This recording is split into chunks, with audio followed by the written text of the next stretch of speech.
വിദേശ രാജ്യങ്ങളിൽ ജോലി നോക്കുന്ന മെഡിക്കൽ പ്രൊഫഷണൽസ് ലൈസൻസിങ്ങിന്റെ പേരിലും റിക്രൂട്ട്മെന്റ് പേരിലും എങ്ങനെയൊക്കെ പറ്റിക്കപ്പെടാം എന്നൊരു വീഡിയോ ആണ്. അതുകൊണ്ട് നിങ്ങളൊക്കെ വിദേശ രാജ്യങ്ങളിൽ ജോലി നോക്കുന്നുണ്ടെങ്കിൽ ഉറപ്പായിട്ടും ഈ വീഡിയോ കണ്ടിരിക്കും.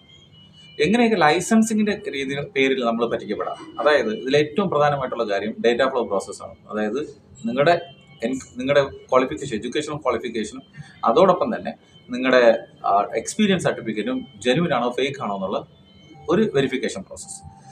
അപ്പോൾ ചില ഏജൻസിമാർ അല്ലെങ്കിൽ ചില ആൾക്കാർ പറയും, ചില ഫാർമസിയുടെ, ഫോർ എക്സാമ്പിൾ നിങ്ങൾ ചിലപ്പോൾ ഒരു ഫാർമസിയിലാണ് വർക്ക് ചെയ്യുന്നത്, അവർ പറയും ഫാർമസിയിൽ, അതായത് ഔട്ട്ലെറ്റ് ഫാർമസിയുടെ എക്സ്പീരിയൻസ് നോക്കത്തില്ല, നിങ്ങളൊരു ഹോസ്പിറ്റലിൽ തന്നെ വേണം, ഞങ്ങൾ ഹോസ്പിറ്റലിൽ അറേഞ്ച് ചെയ്യാം, നിങ്ങൾക്കൊരു 50,000 അല്ലെങ്കിൽ ഒരു somewhat amount you need to pay. So what will happen in the future? എന്താ സംഭവിക്കുന്നത് വെച്ച് കഴിഞ്ഞാൽ that leads to the negative report. Okay, കാരണം ഹോസ്പിറ്റൽ അഡ്മിനിസ്ട്രേഷനിൽ പോകുമ്പോൾ അങ്ങനെ ഒരു സർട്ടിഫിക്കറ്റ് ചിലപ്പോൾ മീൻസ് അവർ പറയും അവർ ഇഷ്യൂ ചെയ്തല്ല എന്ന് പറയും. അങ്ങനെ നെഗറ്റീവായ ഒരുപാട് ആൾക്കാരുണ്ട്. ഓക്കെ, ഇതെല്ലാം പറയാൻ കാര്യം, ഇതെല്ലാം ബേസ്ഡ് ഓൺ എൻ്റെ എക്സ്പീരിയൻസ് ആണ്. കാരണം ഒത്തിരി കുട്ടികളെ വിളിച്ച് ഇതുപോലെ അവരുടെ അനുഭവം പറയുന്നതാണ്. വേറൊരു മെത്തേഡ് എന്ന് പറയുന്നത്, ഡേറ്റ ഫ്ലോ നടന്നുകൊണ്ടിരിക്കുന്ന സമയത്ത് നിങ്ങളെ ചിലപ്പോൾ അവർ വിളിക്കും, നിങ്ങളുടെ ഏജൻസി തന്നെ വിളിക്കും, നിങ്ങൾക്ക് നെഗറ്റീവ് റിപ്പോർട്ടാണ് വരാൻ പോകുന്നത്, നിങ്ങൾ ചിലപ്പോൾ ഒരു 25,000 അല്ലെങ്കിൽ 30,000 50,000 അടയ്ക്കണം. ആദ്യം അങ്ങനെയൊക്കെ പറയും. നിങ്ങളത് വഴങ്ങിയില്ലെങ്കിൽ നിങ്ങൾക്ക് പിന്നെ ടോർച്ചറിങ് ആയിരിക്കും. പിന്നെ പറയും ഇത് ഉറപ്പായിട്ടും ഇതിങ്ങനെ ബ്ലോക്ക് ചെയ്യും, നിങ്ങൾക്ക് ഫ്ലൈറ്റിൽ പോലും കയറാൻ പറ്റത്തില്ല. ഈ രീതിയിൽ നിങ്ങളെ പഠിപ്പിക്കും. അതൊരു തരം പറ്റിപ്പാണ്. പിന്നെ വേറൊരു കാര്യം എന്ന് വെച്ച് കഴിഞ്ഞാൽ അത് ഏറ്റവും വളരെ ബ്യൂട്ടിഫുൾ ആയിട്ടുള്ള ഒരു കാര്യമാണ്. നിങ്ങൾ ചിലപ്പോൾ ഓർഡർ അടിക്കും. യഥാർത്ഥത്തിൽ നടന്നുകൊണ്ടിരിക്കുന്ന ഒരു കാര്യമാണ്. ഓക്കെ, എനിക്ക് പേഴ്സണലി അറിയാമെന്നുള്ളവരാണ്. നമ്മുടെ ഓഫീസിൽ ഒന്ന് പറയുക, ഞാനൊരു ഏജൻസിയിൽ പോയി 4 ദിവസത്തെ ക്ലാസ് അറ്റൻഡ് ചെയ്തു. അവർ പാസ്സാക്കാമെന്ന് പറഞ്ഞു, പാസ്സായില്ല. ഓക്കെ, അപ്പോൾ പാസ്സായില്ല, പരീക്ഷ പാസ്സായില്ല. ദുബായ് ഹെൽത്ത് അതോറിറ്റി എക്സാമാണ്. ഒരു ലബോറട്ടറി ടെക്നീഷ്യനാണ് അത് പറയുന്നത്, ഒരു പെൺകുട്ടിയാണ്. അപ്പോൾ അത് കഴിഞ്ഞ് 2 ദിവസം കഴിഞ്ഞപ്പോൾ ഓഫീസിൽ അവർ പറയുക, ഈ ഓഫീസിൽ നിന്ന് ആ കുട്ടിയെ വിളിക്കുക, അവർ പറയുക നിങ്ങൾക്ക് ഇനി പരീക്ഷ ചെയ്താൽ തന്നെ ഞങ്ങൾ പാസ്സാക്കി തരാം, ഒരു 2.5 ലക്ഷം രൂപ അടുപ്പിച്ച് നിങ്ങൾ പേയ്മെൻറ്റ് ചെയ്യേണ്ടി വരും. ശരിക്കും പറഞ്ഞാൽ ആ കുട്ടി ഫസ്റ്റ് അറ്റംപ്റ്റ് പാസ്സായി. പക്ഷേ ഈ പാസ്സാവുന്നതെന്ന് വെച്ച് കഴിഞ്ഞാൽ നിങ്ങളുടെ യൂസർ ID, പാസ്വേഡ്, അതുപോലത്തെ എല്ലാ ഡീറ്റെയിൽസും എപ്പോഴും ഓഫീസിൻ്റെ കയ്യിലായിരിക്കും. കാര്യം എന്ന് വെച്ച് കഴിഞ്ഞാൽ അപ് ടു ദ എൻഡ് അത് ഒരു ടേക്ക് കെയർ ചെയ്യണം. കാരണം അതിനിടയ്ക്ക് നിങ്ങൾ എന്തെങ്കിലും ഒരു ക്വറി ചെയ്താലോ അല്ലെങ്കിൽ നിങ്ങൾ എന്തെങ്കിലും അതിൽ മിസ്റ്റേക്ക് പറ്റിയാലോ പിന്നെ ഓഫീസ് റെസ്പോൺസിബിൾ ആയിരിക്കത്തില്ല. അതുകൊണ്ട് തന്നെ ഏതാണ്ട് എല്ലാ ഏജൻസി അവരത് കീപ്പ് ചെയ്യും up to the end of the process. അപ്പോൾ ഈ റിസൾട്ട് വന്നത് അവർ ശരിക്കും പറഞ്ഞാൽ അവരുടെ മെയിലാണ്, അവരുടെ യൂസർ ID, പാസ്വേഡൊക്കെ അവർക്ക് അറിയാം, ഈ കുട്ടിക്ക് അറിയത്തില്ല. അപ്പം റിസൾട്ട് ശരിക്കും പാസ്സായി. ആ പാസ്സായ കുട്ടിയെ ആണ് ഫെയിലൂർ എന്ന് പറഞ്ഞിട്ട് 2 ദിവസം കഴിഞ്ഞ് വിളിക്കുക പറയാം, അതായത് നിങ്ങളെ പാസ്സാക്കി തരാം, പരീക്ഷ പോലും എഴുതണ്ട, 2.5 ലക്ഷം രൂപ അടയ്ക്കുക, നമുക്ക് എങ്ങനെയൊക്കെ ബിസിനസ് ചെയ്യാം. അപ്പോൾ ഇങ്ങനത്തെ പല മെത്തേഡാണ്. ഏറ്റവും കൂടുതൽ ഫേക്ക് സർട്ടിഫിക്കറ്റ് ഒരുപാട് ഹോസ്പിറ്റലിലും ഫാർമസിയും അതോടൊപ്പം തന്നെ ക്ലിനിക്സും ബ്ലാക്ക് ലിസ്റ്റ് ചെയ്തിട്ടുണ്ട്, യൂണിവേഴ്സിറ്റിയും ഉൾപ്പെടെ. അപ്പോൾ ഇങ്ങനെ നിങ്ങൾ എപ്പോഴും ശ്രദ്ധിക്കേണ്ട കാര്യം, നിങ്ങൾക്ക് ചിലപ്പോൾ ജെന്യുവൻ എക്സ്പീരിയൻസ് ആയിരിക്കും, പക്ഷേ നിങ്ങൾ വർക്ക് ചെയ്യുന്ന സ്ഥാപനം ചിലപ്പം ഡേറ്റ ഫ്ലോയിൽ ബ്ലാക്ക് ലിസ്റ്റഡ് ആയിരിക്കും. എന്താണ് ഡേറ്റ ഫ്ലോ എന്നും അതോടൊപ്പം തന്നെ എന്താണ് ഈ ലൈസൻസിങ് പ്രൊസീജിയർ എന്ന് അറിയാൻ ഈ വീഡിയോ സബ്സ്ക്രൈബ് ചെയ്ത് ഫോളോ ചെയ്താൽ മതി. ഒത്തിരി വീഡിയോസ് ഡേറ്റ ഫ്ലോയിനെ കുറിച്ച് ഞാൻ പറയുന്നുണ്ട്, അത് നോക്കിയാൽ മതി. അപ്പോൾ ഇങ്ങനെയൊക്കെ പല രീതിയിൽ നിങ്ങൾ പറ്റിക്കപ്പെടാം. അതോടൊപ്പം തന്നെ വേറൊരു പറ്റിപ്പെന്ന് പറയുന്നത്, ഓരോ കൺട്രിയുടെ പ്രോസസ്സ് നിങ്ങൾക്ക് എന്തൊക്കെയാണെന്ന് അറിയത്തില്ല. ചിലപ്പോൾ ഒരു 2 പ്രോസസ്സ് ആയിരിക്കും ഉള്ളത്, അവർ ചിലപ്പോൾ 5 പ്രോസസ്സ് എന്ന് പറയാം, 5 സ്റ്റെപ്പ് എന്ന് പറയാം, ചിലപ്പോൾ ഒരു 3 പ്രോസസ്സ് എന്ന് പറയാം. അതിന് ഒരു ഉദാഹരണമായിട്ട് പറയാം, എനിക്ക് തന്നെ അറിയാവുന്നുള്ളൊരു കാൻഡിഡേറ്റ് ആണ്, UAMOH പ്രോസസ്സിംഗ് ആണ്. UAMOHന് ശരിക്കും ആദ്യം ക്രെഡൻഷ്യൽ, പിന്നെ ഡേറ്റ ഫ്ലോ, പിന്നെ എക്സാം. ഓക്കെ, എക്സാം കഴിഞ്ഞ് കഴിഞ്ഞാൽ എക്സാമിന്റെ ഫീസ് അടയ്ക്കുമ്പോൾ തന്നെ എലിജിബിലിറ്റി ലെറ്റർ വരിക. ഓക്കെ, അപ്പോൾ ആ കാൻഡിഡേറ്റ്, ആ ഇൻസ്റ്റിറ്റ്യൂട്ട് എന്താ പറയുന്നത് വെച്ച് കഴിഞ്ഞാൽ, എലിജിബിലിറ്റി ലെറ്റർ വരണമെങ്കിൽ, അതായത് DHAക്ക് എലിജിബിലിറ്റി ലെറ്റർ നമ്മൾ ക്രെഡൻഷ്യൽ ചെയ്യണം, പേയ്മെന്റ് ചെയ്യണം. പക്ഷേ UAMOHന് പരീക്ഷ എഴുതുമ്പോൾ തന്നെ അതിന്റെ റിസൾട്ട് ആയിട്ട് കിട്ടുന്ന എലിജിബിലിറ്റി ലെറ്റർ ആണ്. അപ്പോൾ ഏജൻസി പറയാം, നിങ്ങൾ എലിജിബിലിറ്റി ലെറ്റർ വേണമെങ്കിൽ നിങ്ങൾ 10,000 രൂപ വീണ്ടും അടയ്ക്കണം, അത് വേറൊരു പ്രോസസ്സാണ്. ഓക്കെ, അപ്പോൾ കുട്ടി വിളിച്ചു പറയാം, ഇല്ല ഇപ്പൊ UAE പാസ് വഴിയാണ് നമ്മൾ നോക്കുന്നത്. അതായത് കുട്ടിയുടെ, അതായത് നിങ്ങളിപ്പോൾ ഹാഡോ അബുദാബിയോ അല്ലെങ്കിൽ UAMOH ആണെങ്കിൽ ഒരു UAE പാസ് എന്നൊരു ആപ്പ് നിങ്ങളുടെ മൊബൈലിൽ ഡൗൺലോഡ് ചെയ്യണം. അപ്പോൾ ഏജൻസി ചെയ്യുവാണെങ്കിൽ നിങ്ങളുടെ ആപ്പ് UAE പാസ് അറിയാതെ ഒരു കാര്യം അവിടെ നടക്കത്തില്ല, അതിലൊരു OTP വരും. അപ്പോൾ ആ കുട്ടിയുടെ ഫോണിൽ UAE പാസ് ഉണ്ടായിരുന്നു. ഓക്കെ, അപ്പോൾ ആ കുട്ടി എൻ്റെ അടുത്ത് വിളിച്ച് ചോദിക്കുക ഇങ്ങനെയാണ്. അപ്പോൾ ഞാൻ പറഞ്ഞു ഒരിക്കലും അങ്ങനെയല്ല. അപ്പോൾ ആ കുട്ടി ആ ഇൻസ്റ്റിറ്റ്യൂട്ടിൽ വിളിച്ചപ്പോൾ അവർ പിന്നെ ഹറാസ്മെന്റ്, ഫസ്റ്റ് സോഫ്റ്റ് ആണ്, പിന്നെ ഹറാസ്മെന്റ്, നിങ്ങളെ ലോക്ക് ചെയ്യും, നിങ്ങൾക്ക് എലിജിബിലിറ്റി ലെറ്റർ കിട്ടത്തില്ല. ശരിക്കും സിമ്പിൾ ആയിട്ട് ആ കുട്ടി എലിജിബിലിറ്റി ലെറ്റർ എടുത്തു. ഓക്കെ, അപ്പോൾ കുട്ടിക്ക് പേടിയാണ്, അയ്യോ ഇനി എനിക്ക് എന്ത് ചെയ്യാൻ പറ്റും, ഞാൻ വിദേശത്ത് പോലെ ഇത്രയും പൈസ ചിലവാക്കി, ഒരു 10,000 രൂപ കൂടെ പോയാൽ കുഴപ്പമില്ല. പക്ഷെ ഇങ്ങനത്തെ കാര്യങ്ങൾ പലപ്പോഴും പല സ്ഥാപനങ്ങളും കുട്ടികളെ മിസ്യൂസ് ചെയ്യുന്നുണ്ട്. അപ്പോൾ നിങ്ങൾ എപ്പോഴും ഒരു ഏജൻസി ചൂസ് ചെയ്യുമ്പോൾ, ഏത് ഏജൻസി ആയാലും ചൂസ് ചെയ്യുമ്പോൾ എല്ലാ കാര്യങ്ങളും കറക്റ്റായിട്ട് മനസ്സിലാക്കിയിരിക്കണം. വെറുതെ പോയി പരീക്ഷ പാസ്സാക്കി തരാം, അല്ലെങ്കിൽ നിങ്ങൾക്ക് ഞാൻ ജോലി വാഗ്ദാനം തരാം, ജോലി ഉറപ്പായിട്ട് ജോലി തരാം, അല്ലെങ്കിൽ ചിലപ്പോൾ നിങ്ങൾ എലിജിബിൾ അല്ലായിരിക്കും. ഒരു ഉദാഹരണത്തിന്, ഏറ്റവും വലിയ ഉദാഹരണം, ഈ ഇടയ്ക്ക് എനിക്ക് തോന്നുന്നൊരു 3-4 ദിവസം മുന്നേ ഒരു ഹൈദരാബാദിലുള്ള ഒരു സ്റ്റുഡന്റ് വിളിക്കുവാണ്, ഞാൻ ഡിപ്ലോമ സ്റ്റുഡന്റ് ആണ്, ഞാൻ ഒമാൻ എക്സാം എഴുതി 2 തവണ എഴുതി തോറ്റുപോയി. ശരിക്കും പറഞ്ഞാൽ ഞാൻ നോക്കിയപ്പോൾ 2022 ജൂണിൽ അവൻ്റെ ആ മെസ്സേജ് ബാക്ക് നോക്കിയപ്പോൾ 2022 ജൂണിൽ അവൻ എനിക്ക് എൻക്വയറി ചെയ്തിട്ട് ബാർഗൈൻ ചെയ്യുക, നമുക്ക് ബാർഗൈൻ ചെയ്യാൻ പറ്റത്തില്ല എന്ന് പറഞ്ഞു. അപ്പോൾ എന്ത് ചെയ്തു, ഇവൻ വേറെ ഏതോ ഏജൻസിയിൽ പോയി 2 തവണ പരീക്ഷ എഴുതി തോറ്റു. ഓക്കെ, 2 വർഷം മുന്നേ 2 വർഷം അവൻ ട്രൈ ചെയ്തു. അപ്പോൾ അവൻ പറയൂ അവൻ ഡിപ്ലോമ എക്സാം ആണ്, ശരിക്കും അവൻ ഡിപ്ലോമ കാൻഡിഡേറ്റ്, പക്ഷെ അവന് പരീക്ഷ എഴുതിയത് ബാച്ചിലറാണ്. അപ്പോൾ അവർ പറയുക ഒമാനിൽ ഡിപ്ലോമയ്ക്ക് എക്സാം ഇല്ല, ഡിപ്ലോമ ഫാർമസിക്ക്. ശരിക്കും അവർക്ക് അറിയാഞ്ഞിട്ടാണ്. ഒമാനിൽ ഡിപ്ലോമയ്ക്ക് സ്റ്റിൽ ഇപ്പോഴും പ്രോമട്രിക്കാണ്, ബാച്ചിലറിന് പേഴ്സൺ വ്യൂ. അപ്പോൾ പേഴ്സൺ വ്യൂയിലോട്ട് കയറി നോക്കുമ്പോൾ എപ്പോഴും ഫാർമസി സ്പെഷ്യലിസ്റ്റ്, അതായത് ബാച്ചിലറിന്റെ ക്വാളിഫിക്കേഷന്റെ എക്സാം സ്ലോട്ടേ ബുക്ക് ചെയ്യാൻ പറ്റത്തുള്ളൂ. പക്ഷേ സ്റ്റിൽ ഇപ്പോഴും ഒമാൻ ഫോളോ ചെയ്യുന്നത് ഡിപ്ലോമ കുട്ടിക്ക് പ്രോമട്രിക് എക്സാമാണ്. പ്രോമട്രിക് കയറി കഴിഞ്ഞാൽ ഒമാന്റെ എക്സാമിൽ ഡിപ്ലോമയ്ക്ക് പ്രോമട്രിക് എക്സാം എടുക്കാൻ പറ്റും. അവർ പറഞ്ഞ കാര്യം കറക്റ്റാണ്. ഖത്തറിന്റെ കേസിൽ ഖത്തറിൽ ഡിപ്ലോമയ്ക്ക് എക്സാം വേണ്ട, എക്സാം ഇല്ലാതെ തന്നെ ലൈസൻസ് എടുക്കാം.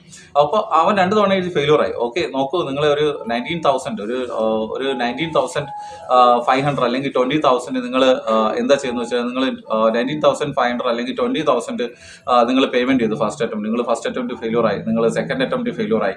അപ്പോൾ നിങ്ങളുടെ എത്ര പൈസ പോയി? ഏതാണ്ട് 40,000 രൂപ അല്ലെങ്കിൽ 38,000 രൂപ ഫെയിലൂറായി. അപ്പോൾ ഇത്രയും ഫെയിലൂർ ആയിട്ട് പിന്നെ ഒരൊറ്റ ചാൻസേ ഉള്ളൂ. ഓക്കെ, അപ്പോൾ എപ്പോഴും നിങ്ങൾ അറിയാവുന്ന ഏജൻസിയിൽ പോവുക.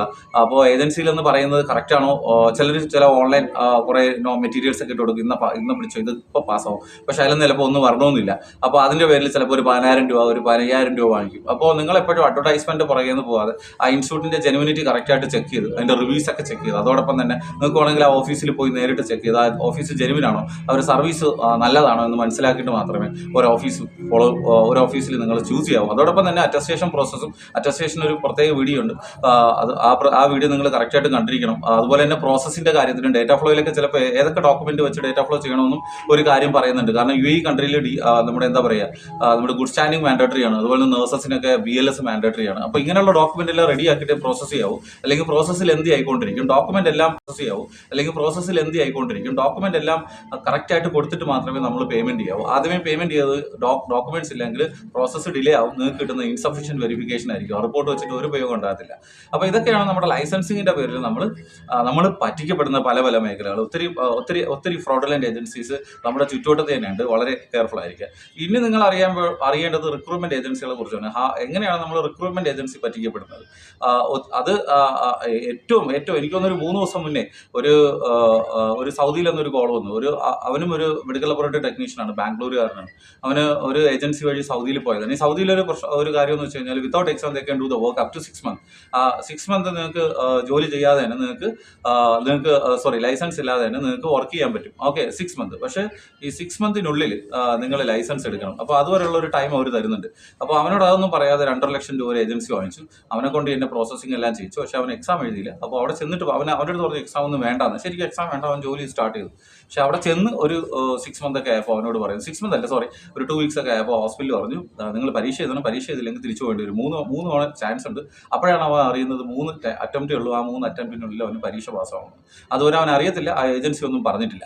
ഓക്കെ, അപ്പോൾ എന്താ സംഭവിച്ചത്? അവൻ 2 തവണ ഫെയിലൂറായി, 3rd അറ്റംപ്റ്റാണ് വിളിക്കുന്നത്. ഓക്കെ, 2 തവണ ഫെയിലൂറായി, 3rd അറ്റംപ്റ്റാണ് വിളിക്കുന്നത്. അപ്പോൾ അവൻ പറയാം ഇത്രയും കാലം എൻ്റെ കയ്യിൽ നിന്ന് ഇഷ്ടംമാതിരി പൈസ പോയി, ഈ പരീക്ഷയും തോറ്റു കഴിഞ്ഞാൽ അവന് തിരിച്ച് നാട്ടിൽ പോകണം. നിങ്ങൾ ആലോചിച്ച് നോക്കി, നമ്മൾ വീട്ടിൽ നിന്ന് വലിയ സ്വപ്നങ്ങളുമായിട്ട് ഒരു ജോലിക്ക് വേണ്ടി വിദേശ രാജ്യത്ത് കുറേ കാശ് മുടക്കി ലോൺ എടുത്തും പ്രോപ്പർട്ടി പണയം വെച്ചോ അല്ലെങ്കിൽ വിറ്റൊക്കെയാണ് പലരും ഗൾഫിൽ പോകുന്നത്. അവിടെ ചെന്നിട്ടുള്ള ഒരു അവസ്ഥ ആലോചിച്ച് നോക്കി.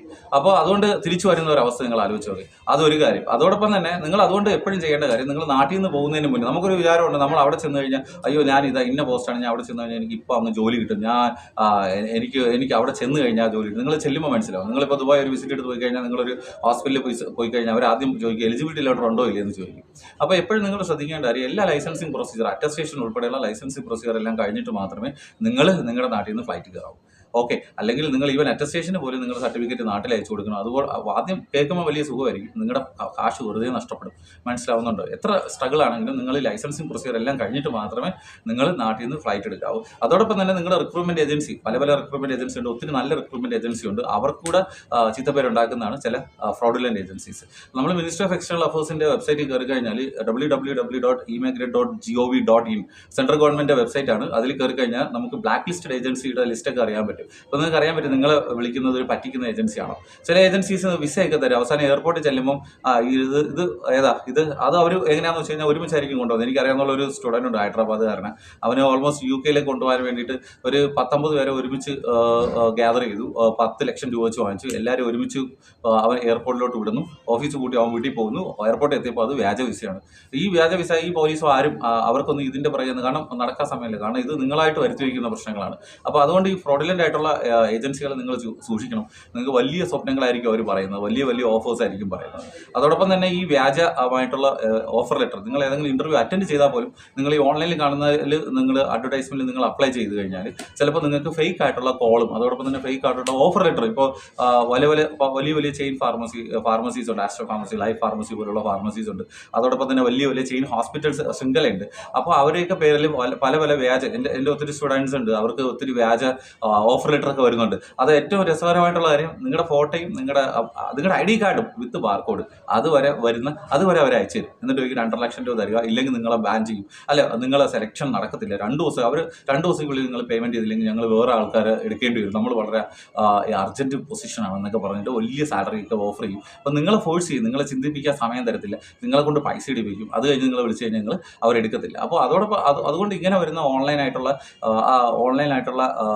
ഓഫർ ലെറ്റേഴ്സ് നിങ്ങൾ ഉറപ്പായിട്ട് നിങ്ങൾ ആ സ്ഥാപനത്തിൽ വിളിച്ച് ചോദിക്കുക, ഇങ്ങനെ എന്നെ സെലക്ട് ചെയ്തിട്ടുണ്ടോ. നിങ്ങൾ മടി കാണിക്കരുത്. ചിലപ്പോൾ നിങ്ങൾ ആരുടെ പറയല് ഇത് സീക്രട്ട് പോസ്റ്റാണ്, ഞാൻ ഇതുവഴിയാണ് എടുക്കുന്നത്. അപ്പോൾ നിങ്ങൾ ഒരിക്കലും അങ്ങനെ ചെയ്യരുത്.